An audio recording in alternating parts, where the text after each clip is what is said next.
Hello les amis, j'espère que vous allez bien. Aujourd'hui, on se retrouve pour la guidance pour la nouvelle lune en Scorpion du 1er novembre 2024. Bien entendu, ça reste une guidance générale, donc s'il vous plaît, ne prenez que si ça résonne en vous, que si ça vous parle, c'est très important. Ces guidances sont là pour voir un petit peu dans quelles énergies globales on va tous se retrouver collectivement parlant, mais bien entendu, ça ne peut pas résonner avec tout le monde. Pour les personnes qui souhaitent prendre rendez-vous, que ce soit pour un soin énergétique, un accompagnement holistique, une guidance privée, du feng shui, de la géobiologie ou de l'architecture d'intérieur énergétique, vous avez mon adresse mail en barre d'infos ainsi que les liens pour réserver directement le rendez-vous qui vous intéresse. Également, pour les personnes qui sont intéressées par les événements à venir, que ce soit des événements que je propose ou des événements auxquels je participe et où vous pouvez me retrouver, vous avez le lien en barre d'informations. Donc, on a pour les balades géobiologiques, la prochaine ce sera le samedi 16 novembre à Falampin. Vous pouvez d'ores et déjà réserver votre place pour la balade, donc soit directement en réglant sur le site internet, soit en me contactant par mail ou par téléphone. Donc voilà, comme ça on s'organise. Ensuite, pour les stages énergie des lieux, que ce soit pour apprendre à harmoniser son espace de vie pour plus de bonheur dans sa vie ou harmoniser son espace de travail pour plus de prospérité dans son business, pareil, vous avez toutes les informations sur le site internet. Vous pouvez d'ores et déjà réserver vos places au module qui vous intéresse. Et vous pouvez soit réserver du coup sur le site ou directement en m'envoyant un mail ou par téléphone pour que l'on voit comment on s'organise si vous souhaitez régler autrement que sur le site. Et également, vous pouvez régler en plusieurs fois vos stages, donc n'hésitez pas à le demander. Donc voilà les amis, également vous pouvez me retrouver sur Facebook, Instagram, LinkedIn et TikTok. Donc voilà les amis, on est parti pour la guidance. Alors, j'allais directement partir avec les cartes, moi, n'importe quoi, n'importe quoi. Alors, comme toujours, on va d'abord regarder ce que l'agenda Parole de Sorcière a à nous dire. Comme vous le savez, je ne suis pas astrologue. Pour moi, j'utilise essentiellement l'astrologie comme un outil de développement personnel pour apprendre à se connaître, à comprendre ses comportements et comprendre aussi les autres, ce qui évite pas mal de quiproquos. Mais j'ai pas mon nez dans les éphémérides, donc je m'appuie sur la partie astrologique avec cet agenda qui est fort bien pratique. Donc il est aux éditions Danae, donc celui-là c'est celui de 2024-2025.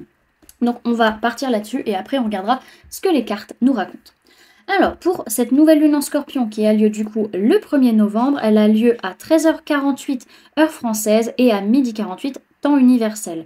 Donc le soleil et la lune seront à 9 degrés 35 du Scorpion en maison 9. La maison 9, si je ne dis pas de bêtises, il me semble que c'est la maison du Capricorne. 9, 10... Non, c'est pas la maison du Capricorne, c'est la maison du Sagittaire.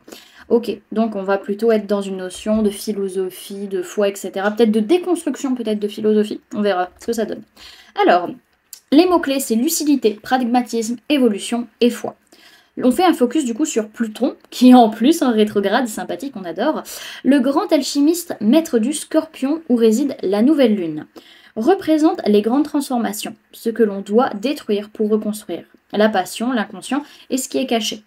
En ce mois de transition, qui est novembre, cette nouvelle lune en Scorpion est en maison 9, nous parle de voyage intérieur. Plonger en soi afin de découvrir ce qui s'y cache vraiment. S'ouvrir à de nouveaux apprentissages, changer d'anciens paradigmes, oser sortir des sentiers battus afin d'affirmer qui l'on veut vraiment incarner dans ce monde. Pluton, qui sera en maison 1, dans le tout dernier degré du Capricorne, nous parle d'une transformation de notre être profond, des idéaux qui nous portent et nous font avancer. Ce nouveau cycle, si vous acceptez l'inconfort de si grands changements, verra l'émergence d'un nouveau paradigme, la foi en soi. Et ça, c'est très bien déjà. Alors, ce qui va pouvoir nous aider, c'est le fait de sortir des sentiers battus, d'étudier d'autres points de vue, d'autres philosophies, de rompre avec la routine du quotidien et de prier, et vraiment être dans une notion de foi. Par contre, ce qui va nous desservir, c'est le fait de rester dans notre zone de connu, pas forcément zone de confort, mais zone de connu, de refuser les changements, d'avoir peur de l'autre et avoir tendance à le fuir, et refuser de regarder les choses en face, d'être dans le déni et jouer l'autruche. Ok, alors pour les personnes qui, comme moi, aiment bien pratiquer des rituels de nouvelle lune et de pleine lune pour se mettre en phase avec les énergies du moment, je vous donne les correspondances. Alors au niveau des chandelles, on pourra utiliser des chandelles violettes et noires. Au niveau des éléments, on travaillera avec l'eau et la terre. Au niveau des pierres, on pourra utiliser la tourmaline et l'obsidienne, c'est un peu les pierres du moment, hein, ma foi. Au niveau des plantes, on pourra utiliser le patchouli et l'anis étoilé. Et au niveau de l'encens, on pourra utiliser l'épicéa et le galbanum. Jamais entendu parler de cet encens. Ok, alors, on est parti avec les cartes. Alors, tac, tac, tac. Au niveau des énergies globales de cette nouvelle lune, en tout cas, ce qu'on nous dit, c'est vraiment, là, on est en train d'abandonner le passé, de laisser les émotions négatives derrière, ou des choses qui ne nous conviennent plus, vraiment, on les abandonne, mais de manière assez fracassante, hein. Vraiment, c'est un coup de tonnerre, c'est pas vraiment dans la dentelle, c'est pas une petite randonnée qu'on se fait, non, non, c'est on se barre vite parce que c'est le déluge. Il y a un peu cette notion, quoi. Alors, les énergies de cette pleine lune, n'importe quoi, de cette nouvelle lune, j'ai un peu du mal. Alors, les énergies de cette pleine lune, c'est vraiment le fait d'être connecté déjà à ce signe du Scorpion, mais aussi au fait qu'on est capable d'aller vers ce changement et de pour autant ne pas se sentir déstabilisé dans notre façon d'être ou dans notre façon d'agir, même s'il y a des changements dans des contrats, dans des engagements, dans des événements particuliers. C'est vraiment cette notion de on a tout en nous pour y arriver, on peut avoir confiance en nous, on est capable. Et vraiment, on a des signes et des synchronicités qui nous le montrent qu'on est capable, justement. Ok ?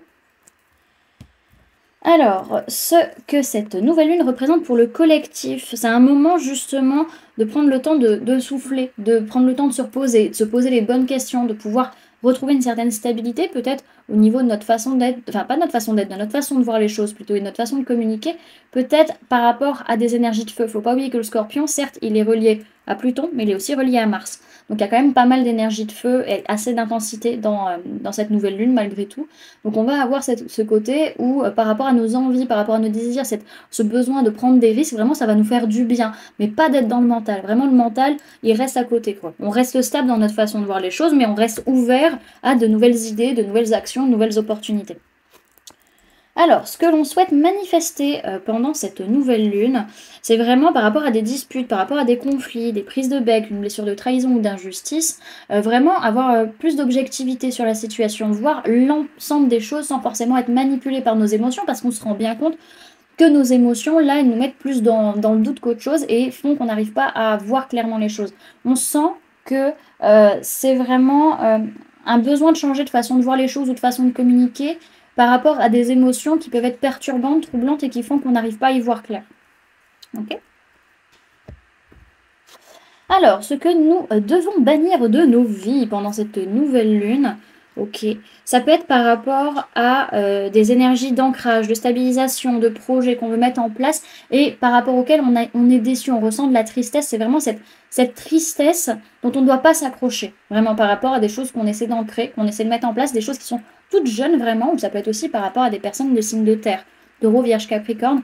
Vraiment, on est sur un travail de laisse couler cette eau, laisse couler ces émotions, ne les retiens pas. Ce sont ces émotions, enfin, pas négatives, mais ces émotions lourdes en tout cas, qu'on doit laisser sortir de notre vie. Et pour ce faire, il faut vraiment se laisser traverser. Ok ? J'ai oublié de lire les cartes à l'arrière, je les lirai après, c'est pas grave.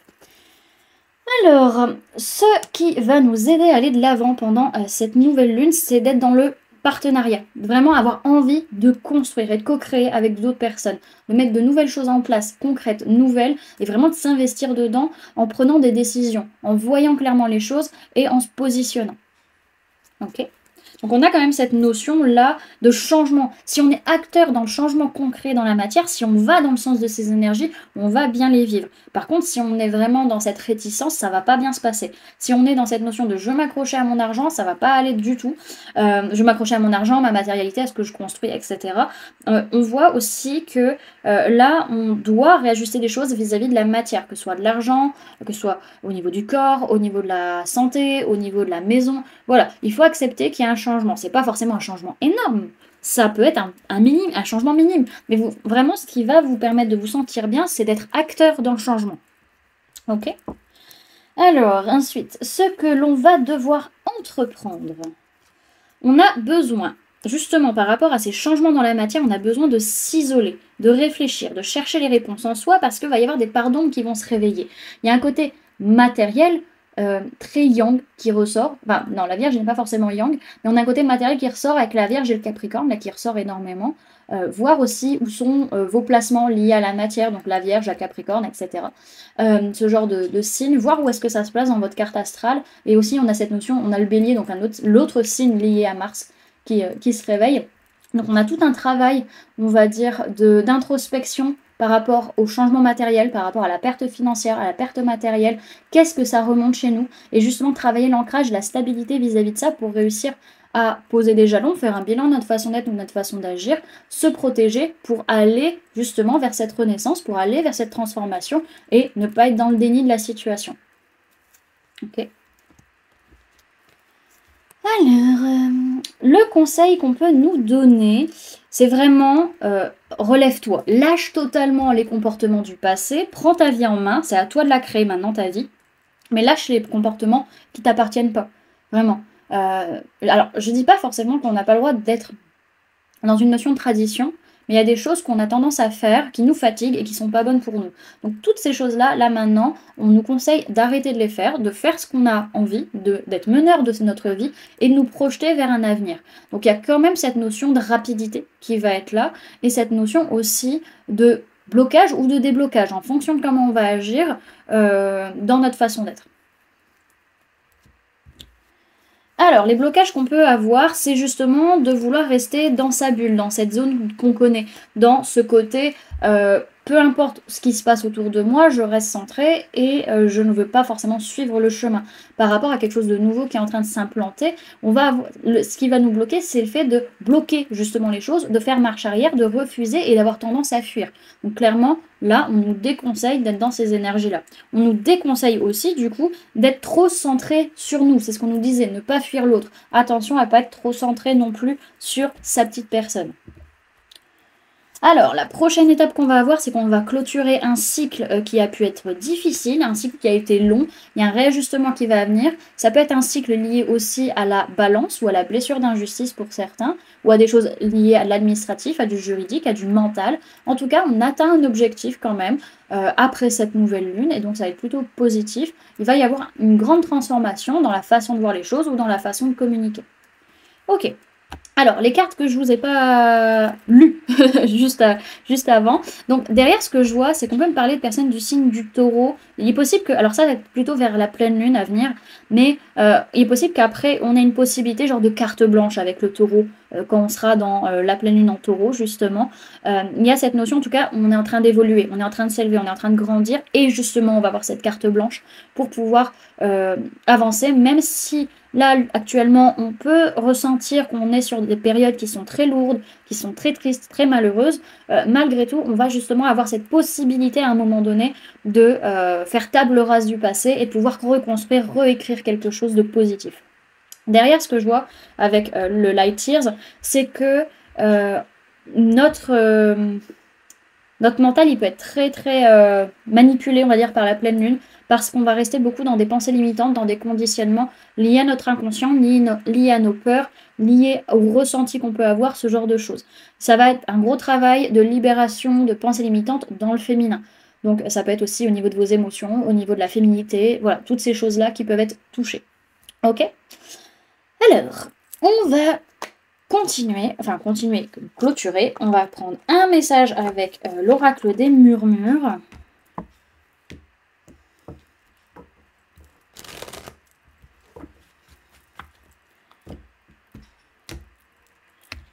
Alors, message, conseil pour la nouvelle lune en Scorpion du 1er novembre 2024 pour les personnes qui regardent cette guidance, si vous voulez le guide. Ok, on a la carte du guide. Sachant quand même, le 1er novembre, c'est la Toussaint. On est encore dans les énergies de Samhain, hein, malgré tout, parce que on fait... Pardon.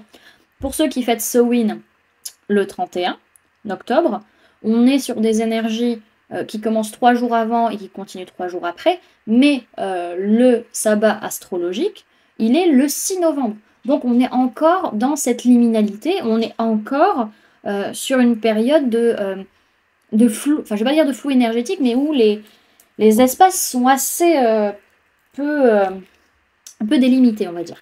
Derrière, ce qu'on a, c'est que vraiment, les amis, oui, vous avez le droit de lâcher, en fait. Vous avez le droit de ne pas tout prendre sur votre dos. Vous n'êtes pas obligé de faire tout seul. Vous pouvez demander de l'aide, vous pouvez lâcher. Parce que dans tous les cas, Si vous acceptez un moment de lâcher, même si là, oui, on nous dit c'est difficile. On est sur une période qui est vachement compliquée, énergétiquement, matériellement parlant, dans tous les domaines.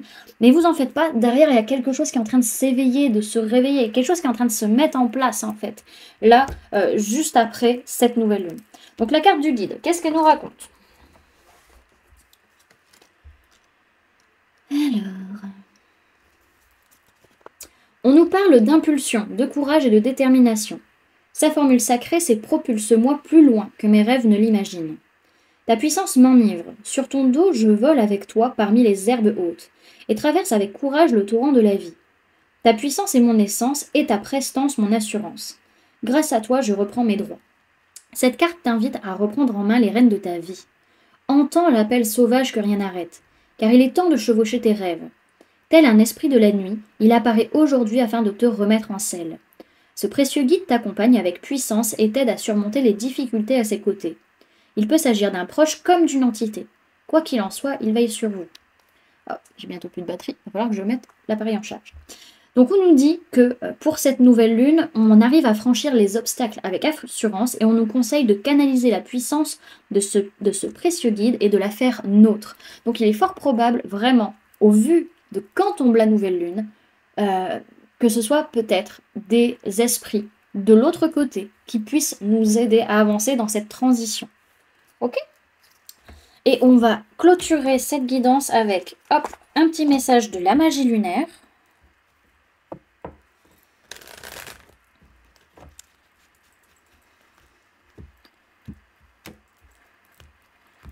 Alors, un message pour cette nouvelle lune en Scorpion du 1er novembre 2024, s'il vous plaît, guide. Il y en a deux. Alors, on a la carte connaissance de soi. Plus tu apprends à te connaître et plus tu seras en mesure de comprendre tes mécanismes inconscients. La connaissance est la clé de la libération et de l'épanouissement. On est concrètement là-dedans, hein, dans le Scorpion, c'est vraiment ça, c'est réussir à aller chercher en profondeur ce qui se passe en nous. Et on a la carte de l'abondance, donc on revient bien sur la notion de matérialité, vraiment dans son sens large. C'est le moment de manifester l'abondance dans ta vie, sur tous les plans. Autorise-toi à recevoir et à vibrer la richesse intérieure et extérieure afin qu'elle se présente à toi. Voilà du coup les amis, ce que je pouvais vous donner comme information pour cette nouvelle lune. J'espère que cette guidance vous aura plu, vous aura parlé, aura pu vous aider. N'hésitez pas à me dire en commentaire comment cette guidance résonne en vous par rapport à ce que vous vivez actuellement. N'hésitez pas également à laisser un j'aime si cette vidéo vous a plu, à la partager si vous le souhaitez et à vous abonner si ce n'est pas déjà fait en activant la petite cloche qui se trouve juste à côté pour ne louper aucune sortie de vidéo. Également, pour les personnes qui souhaitent donner un petit coup de pouce à la chaîne, vous pouvez laisser un merci, vous pouvez devenir membre en cliquant sur le bouton rejoindre ou encore laisser un don via le lien PayPal que vous trouverez en barre d'informations. En attendant les amis, moi je vous remercie d'avoir cliqué sur cette vidéo, d'avoir pris ces quelques minutes avec moi, d'être resté jusqu'à la fin de la guidance. Puis moi je vous fais du coup plein de gros bisous, prenez bien soin de vous, à très bientôt. Bye!